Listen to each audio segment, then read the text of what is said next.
할렐루야. 어, 오늘 우리가 잘 알고 있는 본문인데 좀 다른 각도에서 좀 보려고 합니다. 항상 이 본문을 얘기하면 꿈에 대해서만 얘기했는데 꿈에 대해서는 좀 차지하고 다른 얘기를 좀 해보려고 하는데 그래도 처음에 시작은 꿈으로 시작해야 되겠죠? 여러분 꿈에 대해서 어떻게 생각하세요? 기독교 안에서 꿈은 참 여러 가지 역할을 합니다. 신비주의나 은사주의 계열에서는 꿈에 대해서 환상에 대해서 많은 의미들을 부여하고 저희 같은 개혁주의 내에서는 꿈에 대해서 좀 의미를 부여하지 않으려고 노력하고 있죠.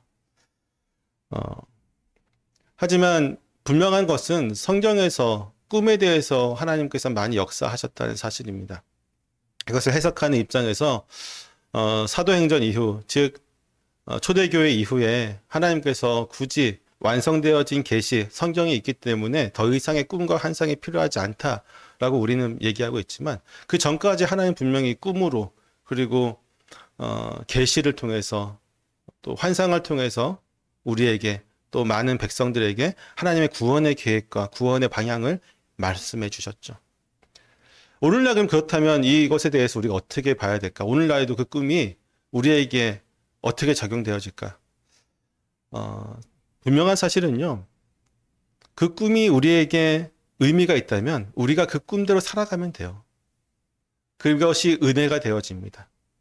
근데 문제는 뭐냐면 그 꿈을 대외적으로 선포하고 그 꿈이 반드시 일어날 하나님의 계시처럼 말하는 순간에 우리는 이단과 사이비가 될 수 있습니다. 왜냐하면 하나님의 계획은 어그러짐이 없죠. 하나님의 계획은 만약에 우리가 꾼 꿈이 정말로 오늘 본문에 나온 요셉의 꿈과 같은 꿈이라고 한다면요. 우리가 무슨 짓을 해도 그것은 이루어집니다. 그것을 반항하고 하기 싫어서 난 안 하겠습니다. 이 꿈에 대해서 저는 거부합니다 할지라도 하나님은 반드시 그 꿈을 이루십니다. 근데 우리가 노력해도 안 될 때도 있죠. 꿈이. 내가 꿈에서 왕이 된다는 꿈을 꿨어요. 대통령이 되는 꿈을 꿨어요. 뭔가 방법을 다 사용해 대통령이 안 됐어요. 그럼 하나님이 주신 계시예요? 아니에요? 그러면 아닌 거죠. 우리가 꿈에 대해서 항상 이제 제가 예전에도 그런 사람들 많이 만나봤는데 저는 환상을 봤는데 교사가 돼서 수백 명의 아이들 하나님께 이끌어가는 환상을 봤습니다. 꿈을 꿨습니다. 안 돼요. 환상만 가지고 있고 꿈만 가지고 있고 심지어는 그것을 위해서 노력한다고 할지라도 안 됐다고 한다면 하나님이 주신 꿈이 아닙니다. 근데 개인적으로 그렇게 생각해요. 그것을 하나님이 주신 꿈이라고 생각하면서 노력하는 가운데 그의 믿음이 더 좋아질 수 있다고 생각합니다. 근데 그것을 대외적으로 선포하는 순간에 하나님을 거짓말쟁이로 만들어 버리는 거죠. 거짓말쟁이로. 될 수 있으면 여러분 꿈을 꾸시면 그 꿈을 이루기 위해서 혼자 열심히 노력하십시오. 대외적으로 선포하는 것은 합당하지 않습니다. 하지만 오늘 이제 본문에서 제가 말씀드리고 싶은 건 뭐냐면요. 이 꿈과 우리의 삶, 오늘 본문에서 요셉과 그의 꿈에 대해서 하나님의 섭리가 어떻게 작용하는지에 대해서, 즉 꿈에 집중하는 것이 아니라 섭리라고 하는 하나님이 이 땅을 통치하시는 그 방법에 대해서 좀 더 우리가 보려고 합니다. 본문에서 보면 야곱은 아버지 이삭이 거주하였던 땅에 이제 그들의 조상으로부터 하나님께 약속받은 그 땅에 가족들과 함께 머무르게 되었습니다. 여러분 아시겠지만 이 땅은 단순히 거주지의 개념이 아니죠. 하나님이 약속하신 곳입니다. 하나님 복을 주시겠다. 큰 민족을 이루겠다. 모든 나라들 복의 근원이 되게 하겠다라고 하셨던 바로 그 땅이었습니다. 그리고 아브라함에게 주셨던 그 약속이 이삭을 거쳐서 야곱에게 이어지고 드디어 오늘 본문의 주인공인 요셉에게로 이어지게 되는 것이죠. 야곱은 약속의 계승자로서 하나님의 뜻을 이루려는 삶을 살아가고 있었지만 오늘 본문을 보게 되니까 그의 가정은 그렇게 평탄하지 않은 것 같습니다. 제가 예전에도 이제 비슷한 설교를 했지만 자녀가 많고 부인이 많으면 절대로 가정이 평탄할 수가 없습니다.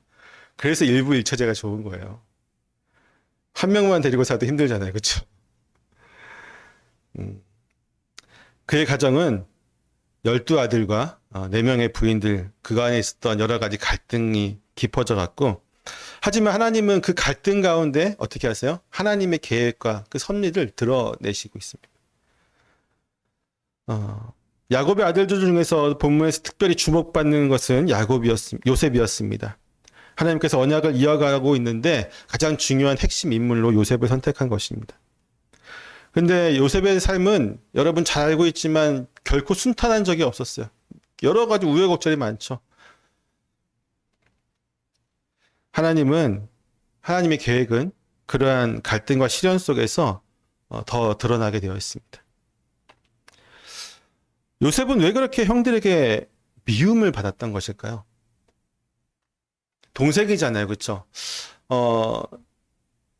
우리가 보면요, 형제들 간에 많이 싸우는 것을 보게 됩니다. 근데 형제들 간에 많이 싸우는 그 형제들은요, 보통 어떠냐면 나이 차이가 얼마 나지 않을 때요.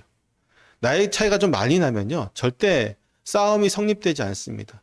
그리고 나이 차이 많이 나는 형들은요, 동생을 그렇게 미워하지도 않아요. 오히려 귀여워하고 이뻐하죠. 여기서 요셉은 막내였잖아요. 막내에서 두 번째이긴 했지만 큰형하고 나이 차이가 열 몇 살이 넘게 나요. 열 몇 살이 넘게 나는 나이 차이에서 보면요, 정말 그냥 귀여운 동생이거든요. 그런데 본문을 보면 그렇지 않았어요. 그렇지 않았습니다. 왜 그랬냐면 어떻게 보면은 하나님이 형들이 그의 동생 요셉을 미워하게 하는 게 하나님의 뜻인 것을 우리는 다 알고 있어요. 그렇죠? 때문에 하나님의 뜻이니까 어쩔 수 없이 요셉이 미움을 받았다라고 넘어갈 수도 있지만 사실 그렇지 않습니다. 하나님의 뜻을 다 돌리기에는 충분하지 않습니다. 왜냐하면 제가 섭리에 대해서 예전에 강의했을 때도 얘기했지만 비록 세상의 모든 일에 대해서 하나님이 그분의 예정과 또한 예지와 작정하심으로 인해서 그분이 제1원인이 되시는 건 맞지만 제2원인이 되는 것, 즉 인간이 행하는 모든 일에 대해서 인간이 스스로가 책임을 져야 된다라고 했던 이 섭리의 기본적인 개념을 좀 기억하시면서 오늘 설교를 들으면 좋으신데, 결국 하나님이 모든 것을 계획하시고 예지하시고 예정하시고 뜻하신 바대로 이루어 가시지만 그걸 행한 건 누구예요? 미움을 받도록 행한 것은 요셉이었고, 때문에 그 모든 책임은 요셉에게 다 있는 거죠. 결국 요셉이 형들의 미움을 받은 것은 요셉 자신의 성격과 그의 행동이 형들과의 관계에서 큰 영향을 미쳤기 때문입니다. 2절을 한번 같이 읽어볼까요? 시작. 야곱의 족보는 이러하니라. 요셉이 17세의 소년으로서 그의 형들과 함께 양을 칠 때에 그의 아버지의 아내들 비라와 실바의 아들들과 더불어 함께 있었더니 그가 그들의 잘못을 아버지에게 말하더라. 아멘. 본문을 보면 2절에서 17세가 된 요셉은요, 형들과 함께 양을 치는 일을 하고 있었습니다. 근데 양을 그냥 치면 되는데 그는 형들이 실수할 때마다 그걸 다 누구한테 일러 바쳤어요? 아버지에게 일러 바쳤습니다. 아빠, 형 중에 누가 오늘 양들을 치는데 잘못해가지고 양이 다쳤어. 양을 물 먹이러 가야 되는데 길을 잘못 들었어. 기타 등등 여러 가지 말들을 하면서 형들의 흉을 다 아버지에게 일러 바친 것이죠. 여러분, 이러면 어떤 동생을 형들이 귀여워할 수 있겠습니까? 그는 아마도 이러한 행동이 자신을 더 돋보이고 또 이렇게 했을 때에 자기가 아버지의 사랑을 더 많이 받을 수 있을 거라고 생각했던 것 같습니다. 때문에 그는 자신이 옳고 형제들이 잘못되었다는 것을 분명히 드러내기 위해 더 많이 이제 형들의 흉을 받던 것이죠. 하지만 분명한 사실은 이러한 요셉의 판단이 형들과의 관계를 악화시키는 계기가 되었다는 것입니다. 요셉의 행동을 아무리 좋게 생각한다고 할지라도 형제들에게 자신을 높이기 위해 깎아내리는 태도로 밖에는 보여지지 않았던 것이죠. 심지어 형제가 아니더라도 누군가가 내 흉을 보고 내가 잘못한 것을, 내가 정말 들춰내고 싶지 않은 것을 다른 사람에게, 내가 가까운 누군가에게 이야기한다고 생각해 보십시오. 우리는 결코 기분이 좋을 수가 없습니다. 어린 나이의 요셉은 그가 옳다고 생각하는 행한 그 행동들이 형제들과의 관계를 파괴하고 있음을 스스로 인식하지 못하고 있었습니다. 우리 역시도 진리를 말하면서 신중하지 못한 말과 행동으로 인해서 관계를 해칠 때가 많이 있습니다. 진실을 말하는 거 중요하죠. 정말 중요한데 진실을 말하는 방식이 사실 더 중요합니다. 하물며 형제와 자매, 그리고 지체로 고백하는 성도들 안에서 더 그러하겠죠. 요셉의 경우는 형들의 잘못을 드러내는 과정에서 형제들과 관계를 고려하지 못했습니다. 뭘 고려했을까요? 어떻게 하면 내가 더 돋보일까? 어떻게 하면 내가 더 아버지의 사랑을 받을 수 있을까? 그게 더 중요했어요. 때문에 형들의 마음이 내 말로 인해서 어떻게 상처를 받게 될지를 전혀 고려하지 못했죠. 우리는 때때로 다른 사람의 잘못을 바로잡으려 하면서도 그것이 상대방에게 어떤 영향을 미칠지에 대해서 생각하지 못하는 때가 있습니다. 진실을 말하는 데 있어서 가장 중요한 것은 그를 사랑하는 마음으로 그가 이 진실을 통해서 성장해 나가는 것이겠죠. 오히려 진실을 말했는데 그 사람이 파괴되었다. 굉장히 큰 아픔이 되어집니다. 예수님께서는 형제를 시험 들게 하는 자, 그가 더 큰 죄를 짓는다고 말씀하세요. 죄의 문제라면 반드시 우리가 해결해야 될 뿐인데, 심지어 이 죄의 문제도 교회는 결코 그 죄인을 정죄하기 위해서 그들에게 벌을 내리지 않습니다. 오히려 회복하기 위해서 벌을 내리죠. 때로는 회복하기 위해서 벌을 내리는 것을 주위 모든 사람들한테 감추기도 합니다.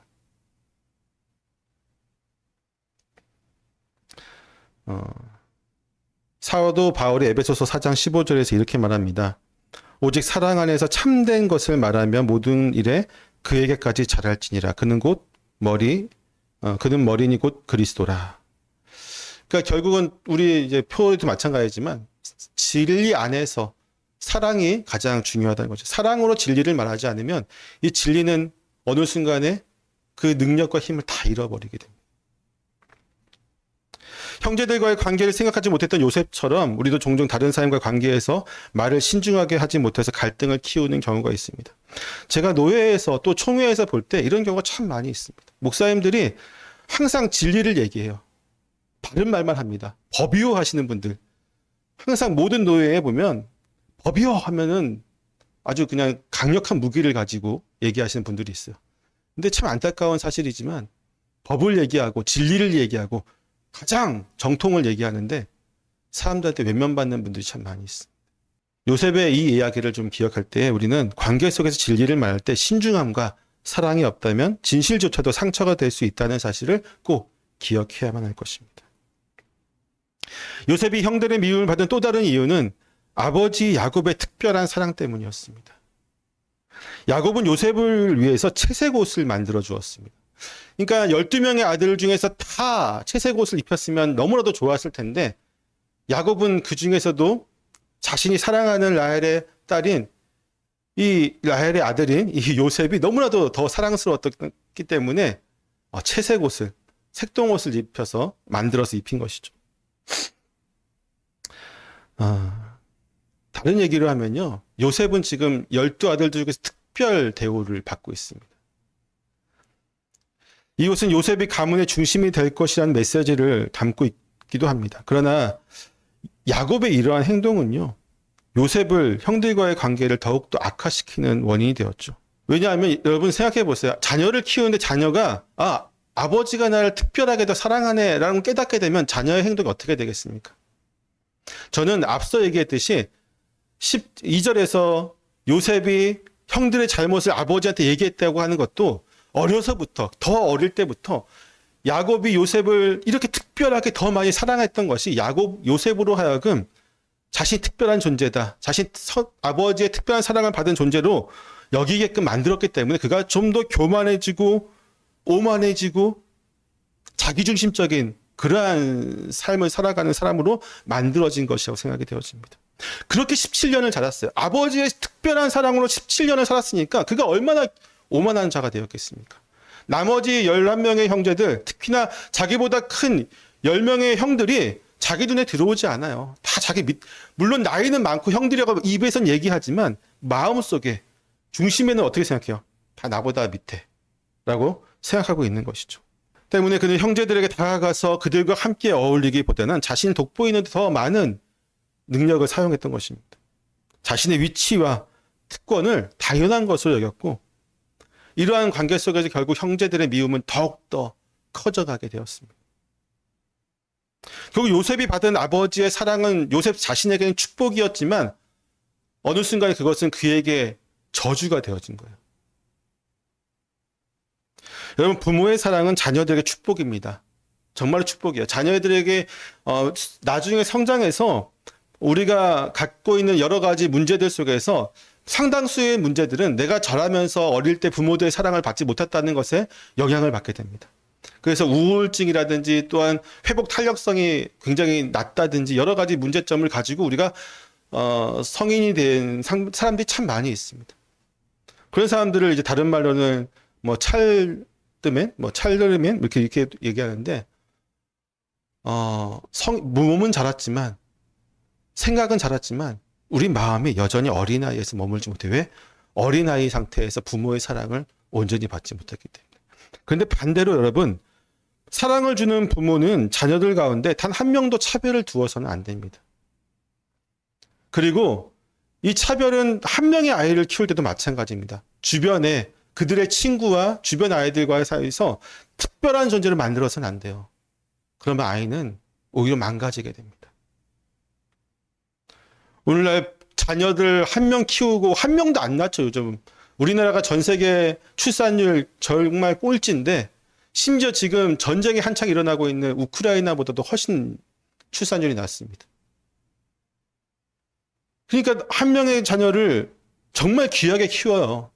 한 명의 아이를 정말 특별하게 키우는 것은 이 아이가 잘 되고 사랑받는 아이가 되게 하기 위해서잖아요. 근데 그렇지 않아요. 너가 특별해. 주변에 이런 애들이랑 어울리지 마. 이런 애들이랑 놀지 마. 저기 저 아파트 사는 애들이랑은 같이 다니지 마. 우리 같이 영어 유치원 나온 애들끼리만 어울려. 이게 아이를 망친다고요. 특별한 사랑은 특별하게 아이를 망칩니다. 축복을 받은 자녀가 그것을 겸손히 받아들이지 않을 때 그것은 오히려 그 자신과 다른 사람들에게 상처가 되고 오히려 망치게 되는 것이죠. 우리가 받은 축복도 마찬가지예요. 하나님께서 주신 축복이 있잖아요. 은혜가 있잖아요. 하나님께서 우리에게 은혜와 축복을 주셨을 때 우리는 그것을 정말로 우리 안에서 기쁨과 은혜로 받아들이고 그 기쁨과 은혜로 우리의 삶의 원동력이 되어지고 힘이 되어져야 되는데 그것을 자랑하거나 과시하는 데 사용해서는 안 될 것이죠. 제가 간증을 정말로 싫어하는 것 중에 하나가 이겁니다. 간증을 정말로 기쁘게 받아들이면 좋겠지만 간증이 너무나도 자기 자랑이 될 때가 많이 있어요.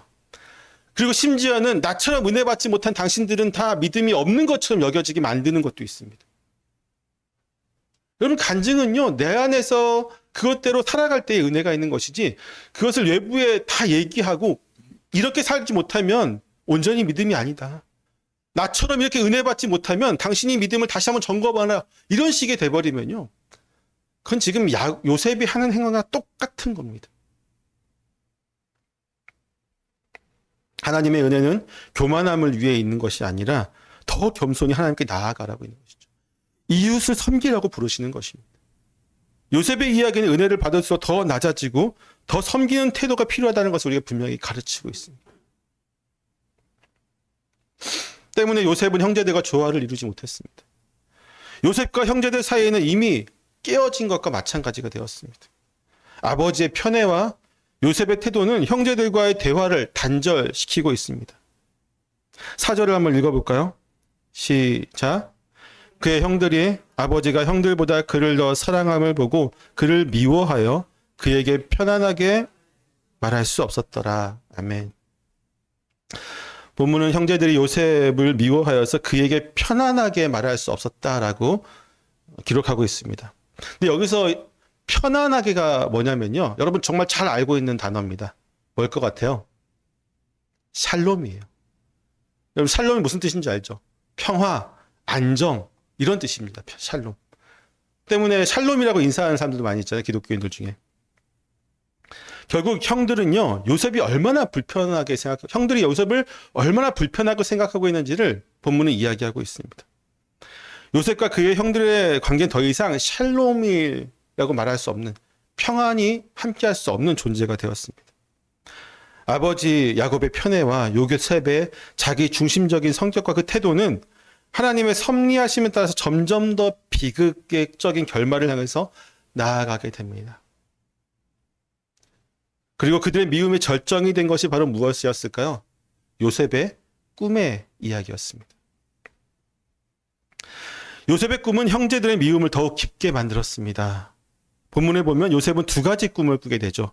하나는 곡식단들이 자신을 향해 절하는 꿈이었고, 다른 하나는 해와 달과 11별이 자신에게 절하는 꿈이었습니다. 요셉은 이 꿈들을 형제들에게 말하였고, 형제들은 이 꿈을 더욱 들으면서 더욱 그를 미워하게 되었습니다.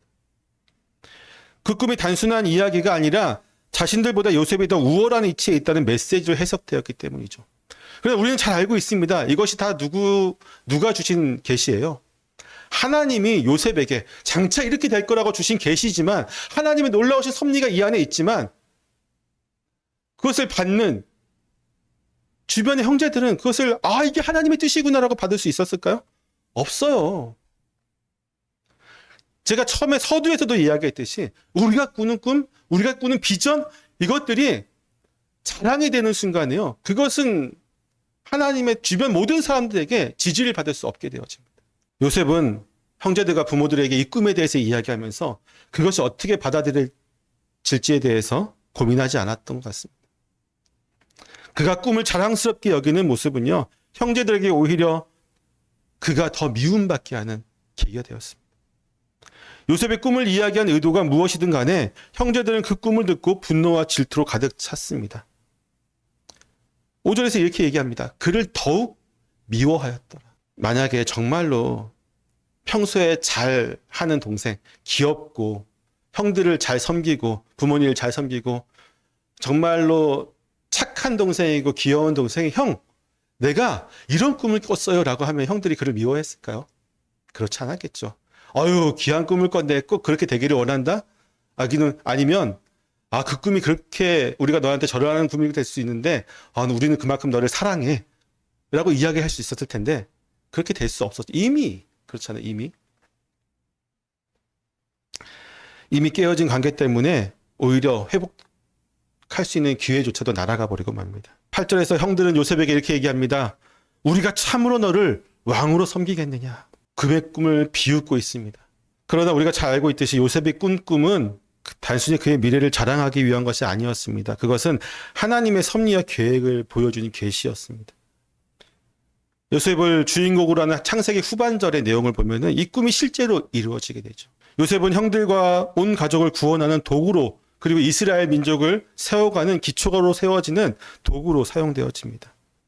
그러나 분명하게 얘기할 수 있는 것은 본문의 이 시점에서는 요셉과 형제들은 하나님의 계획을 이해하지 못하고 있었고, 오히려 이 꿈으로 인해서 갈등과 분열이 더 커지고 있었던 것을 보게 됩니다. 그런데 여러분, 마지막 절이 의미심장합니다. 마지막 절 10절 한번 같이 읽어볼까요?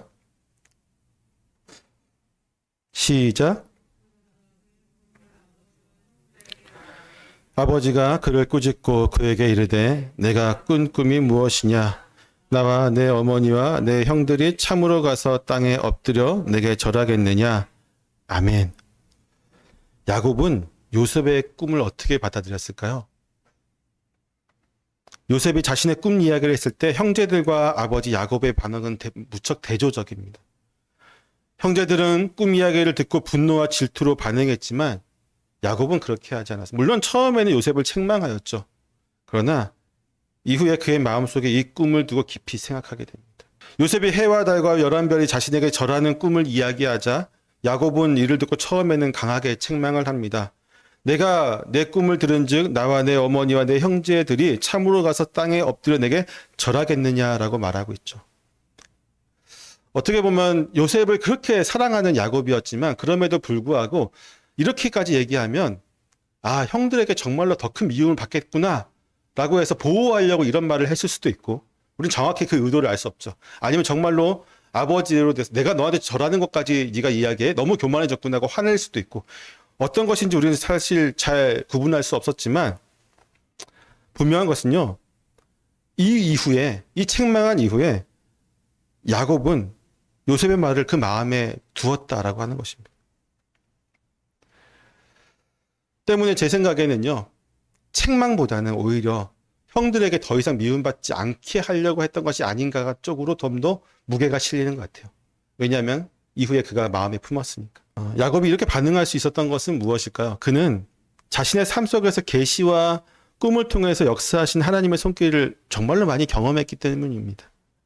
그는 바단 아람으로 도망가던 중에 베델에서 꿈속에 나타나신 하나님을 만났죠. 하늘과 사다리가 생겨서 왔다 갔다 하는 라반의 집에서도 꿈을 통해서 하나님의 음성을 들었고 이후로도 수많은 돌아오는 과정 속에서 정말 많은 꿈과 환상들을 경험하게 되었습니다. 때문에 그는 하나님의 신실하심을 온전히 알고 있었죠. 따라서 그는 요셉의 꿈이 단순히 어린 소년의 상상이나 허황된 꿈의 이야기가 아니라 하나님의 섭리와 연결되어졌을 가능성에 대해서 열어놓고 있었던 거예요. 그 의미를 묵상하면서 마음에 간직하고 있었던 것이죠. 물론 그도 확신은 없었어요. 이게 단순히 꿈인지 아니면 하나님께서 그에게 역사하신 계시인지 확신이 없었지만 그럼에도 불구하고 자신의 경험상 그 마음에 품고 요셉에 대해서 그가 새롭게 또 묵상했던 것이죠. 어떻게 하나님 역사하실까? 이처럼 야곱은 처음에는 책망하였지만 결국 꿈의 의미를 깊이 생각하면서 하나님께 이루실 일들을 기대했던 반면에 형제들은 요셉의 꿈을 듣고 더 깊이 질투와 시기를 하게 되었습니다. 그들은 요셉을 미워하며 그 꿈을 비웃고 받아들이지 않았죠. 이 대조적인 모습은요, 우리가 하나님의 계시와 계획을 어떻게 받아들이는지에 대한 중요한 교훈을 제공합니다. 하나님의 뜻은 때때로 우리에게 이해되지 않거나 받아들여지기 어려운 방식으로 나타나기도 합니다. 그러나 우리가 야곱처럼 그 의미를 깊이 묵상하고 하나님의 뜻을 신뢰하고 나아가게 된다면 하나님의 섭리와 계획을 점차 깨닫고 알 수 있게 되어집니다. 왜냐하면 하나님은 하나님의 뜻을 우리가 절대로 모르게 하지 않으십니다. 말씀을 듣는 그 순간에는 모를 수 있어요. 때로는 성경을 읽고도 잘 이해가 안 갈 수도 있습니다. 하지만 그 말씀을 묵상하고 그 말씀을 깊이 마음에 담아두고 있다면 어느 순간에 하나님께서 깨달음을 주시고 또 그 말씀 가운데 나아갈 수 있도록 인도하여 주시죠. 때문에 우리는 하나님의 계획이 무엇인지에 대해서 항상 열린 태도로 나아가야 됩니다. 하나님의 뜻이 명확하게 이해되지 않을 때 그것을 부정하거나 거부하기보다는 묵상하면서 기다리는 자세가 우리에게 필요하겠죠. 또한 형제들의 모습을 보면서 우리가 생각해야 될 것은 감정에 치우치지 말아야 된다는 것입니다. 형제들은 분노와 질투로 요셉의 꿈을 무시했지만 야곱은 자신의 감정을 넘어서 하나님의 계획을 신뢰했던 사람이었습니다. 우리가 하나님의 말씀이나 뜻을 들을 때에 지금 내 마음의 상태, 감정 이것으로 판단해서는 오히려 오류가 되어질 수 있을 가능성이 높습니다. 믿음의 길로 가는 것이 아니게 되겠죠. 또한 가장 중요한 것은 뭐냐면요. 하나님의 섭리는 기다림 가운데 드러나게 되었어요. 우리가 하나님처럼 미래를 알 수 없잖아요. 예수님처럼 당장 우리가 1초 후에 2초 후에 어떤 일이 일어날지 어떻게 예상할 수 있습니까?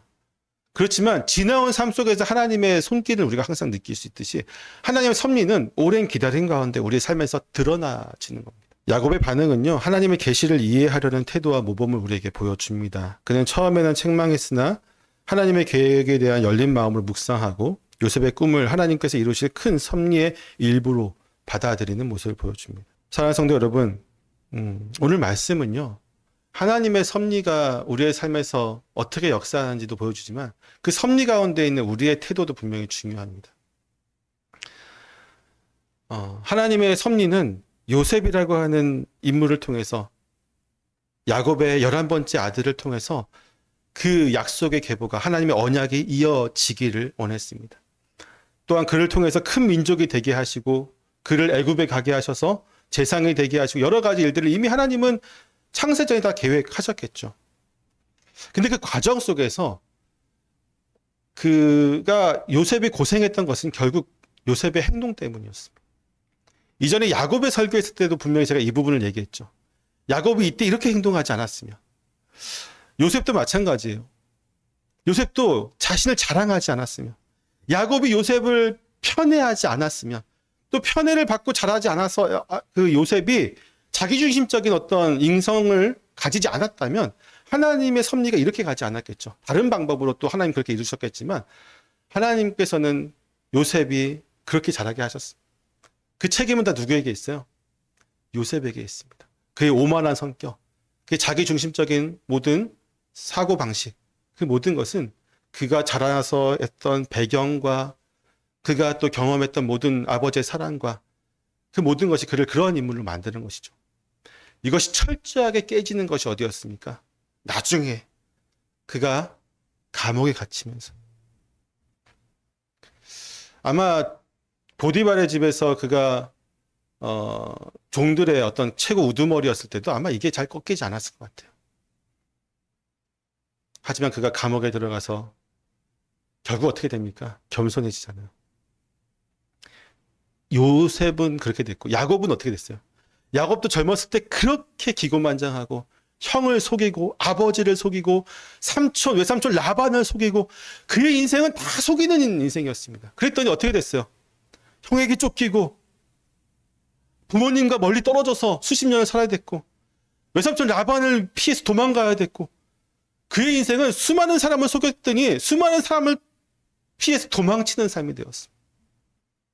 심지어 고향에 와서도 아버지한테 미안해서 가지도 못하는 그런 인생이었잖아요. 결코 하나님은 우리를 버리지 않으십니다. 그건 참 감사한 일이죠.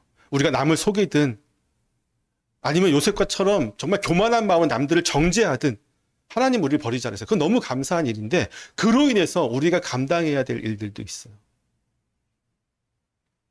구원과는 관계없이 이 땅에서 우리가 감당해야 됩니다. 하나님의 섭리는 우리를 통해서 역사하는데 여러분은 그 감당할 일들을 다 어떻게 하시겠습니까? 다 내 마음대로 하고 다 감당하면서 하나님의 은혜가 나를 어차피 끌고 갈 테니까 난 괜찮다고 이야기하시겠습니까? 아니면 하나님의 섭리가 내 안에 역사할 때 내가 좀 더 겸손하게 나아감으로 주의 영광이 더 잘 드러날 수 있도록 그러한 삶을 살도록 하겠습니까? 오늘 요셉과 그의 꿈 이야기는 우리로 하여금 바로 이 하나님의 섭리와 우리의 삶의 태도에 대해서 깊이 고민하게 만듭니다. 다시 한번 반복해서 얘기합니다. 하나님의 섭리는 우리를 통해서 작용합니다. 하나님이 우리를 구원하시겠다고 하시는 그분의 섭리와 그분의 작정은 절대로 변하지 않습니다. 그러나 분명한 사실은 우리의 연약함과 우리의 죄성과 우리가 가지고 있는 삶의 여러 가지가 또한 우리의 태도가 우리로 하여금 삶에서 여러 가지 굴곡을 만들 겁니다. 이것을 평탄하게 하는 것, 성경은 뭐라고 얘기하냐면 여호수아 1장 8절을 보면 주의 말씀을 율법적으로 주야로 묵상하라고 얘기해요.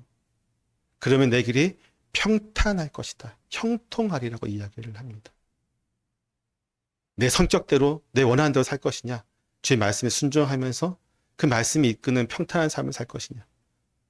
여러분이 선택하는 삶이지만 저는 하나님의 은혜 가운데 그 평탄한 삶을 저와 여러분이 살기를 축원합니다. 기도하겠습니다.